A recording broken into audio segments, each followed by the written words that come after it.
for joining us. This is the Signature TV News Updates.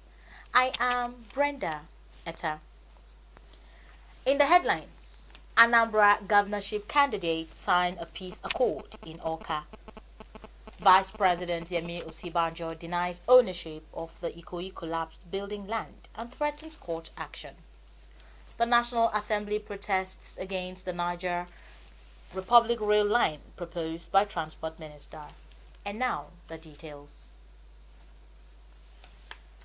Candidates in the November 6 governorship election in Anambra State on Thursday signed a peace accord in Awka, the state capital.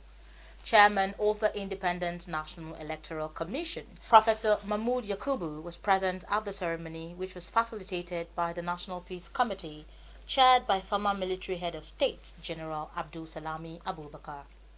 Ifeanyi Uba of the Young Progressives Party, Andy Uba of the All Progressives Congress, and Chukwuma Soludo of the All Progressives Grand Alliance were among those who signed the peace accord. Others were Valentine Ozigbo of the People's Democratic Party, Godwin Maduka of the Accord Party, Atiagba Chukwuogo of the Action Alliance, Nwankwo Chigozie of the African Action Congress, Onyejegbu Kodili of the Allied People's Movement, Ohamji Emeka of the Nigeria People's Party, Ezenwafo Victor of the National Rescue Movement, Nnamdi Mamuo of the People's Redemption Party, Uzo Godwin of the Social Democratic Party, and Okonkwo Francis of the Zenith Labour Party.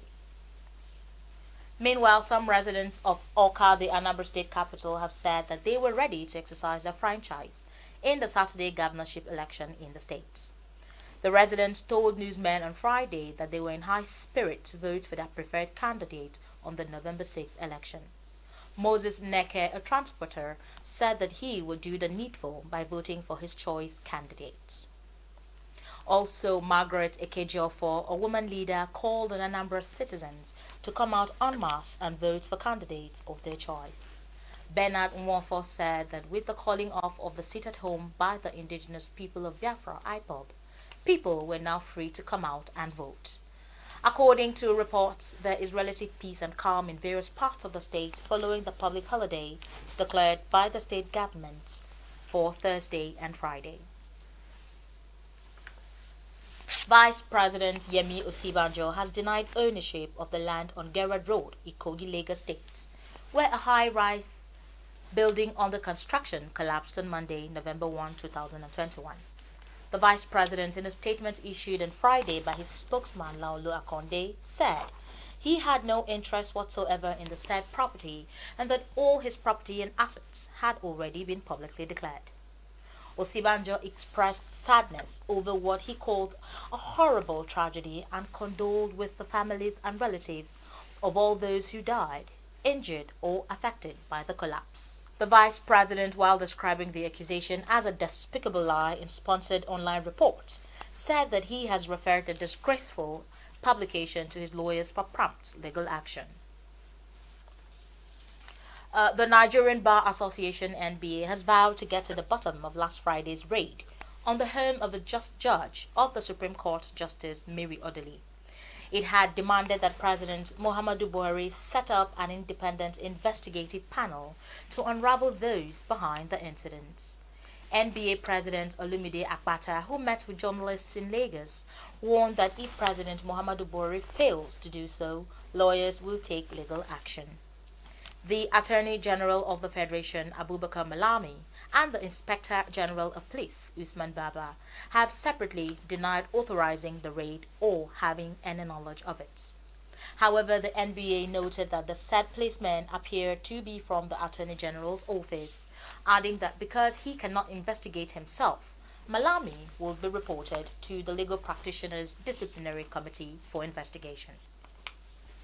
Moving on to business, the Senate and House of Representatives Joint Committees on Land and Marine Transport on Thursday protested against the proposal of the Minister of Transport, Chibuike Amechi, to construct a standard gauge for Kano-Maradi rail line with an old narrow gauge, which was planned for other parts of Nigeria.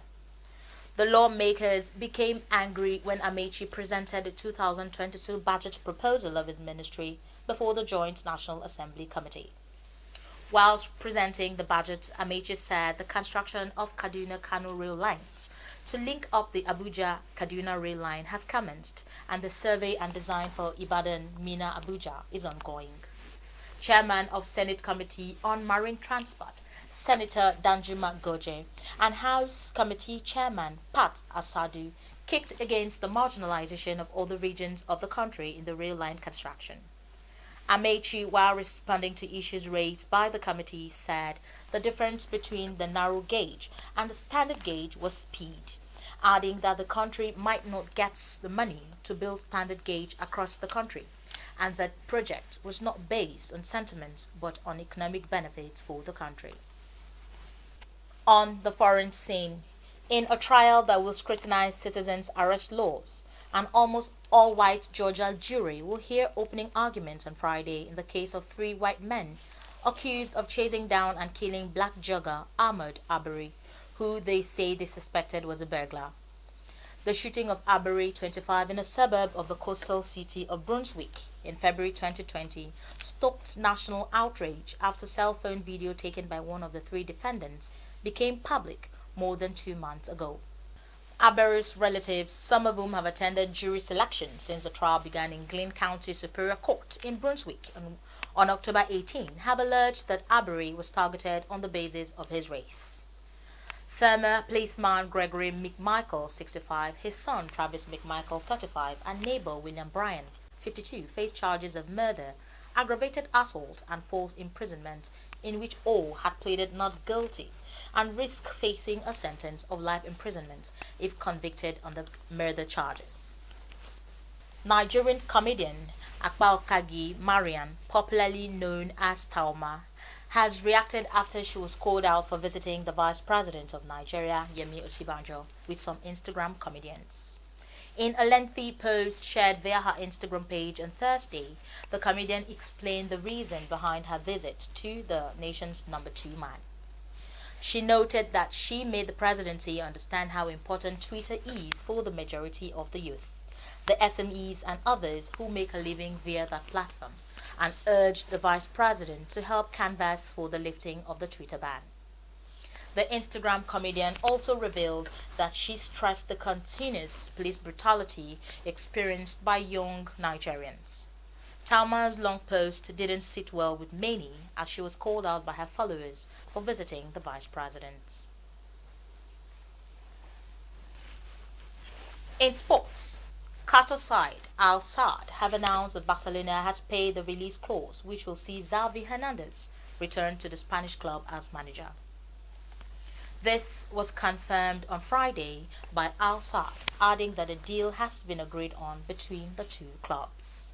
The Qatari club, in a statement, said Barca had paid the release clause for Xavi, who has been coaching in Qatar since 2019, and now rejoins the club where he enjoyed huge success as a player. Also stating that Xavi had informed them earlier of his desire to go to Barcelona at this particular time, due to the critical state of his hometown club not wanting to stand in his way. It was well understood. Barcelona had to let Lionel Messi leave the club before the season began, and have also admitted that they are saddled with huge debts. Before we end the news, a recap of our major stories. Candidates in the November 6th governorship election in Anambra State on Thursday signed a peace accord in Awka, the state capital. Vice President Yemi Osibanjo denies ownership of the Ikoyi collapsed building land and threatens court action.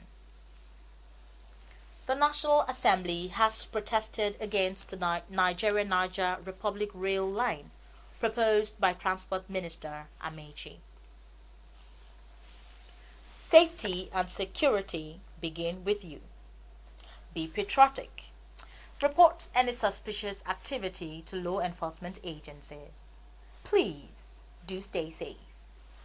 That's the Signature TV News updates. On behalf of my producer, Nasir Usman, thanks for watching. I am Brenda Etta.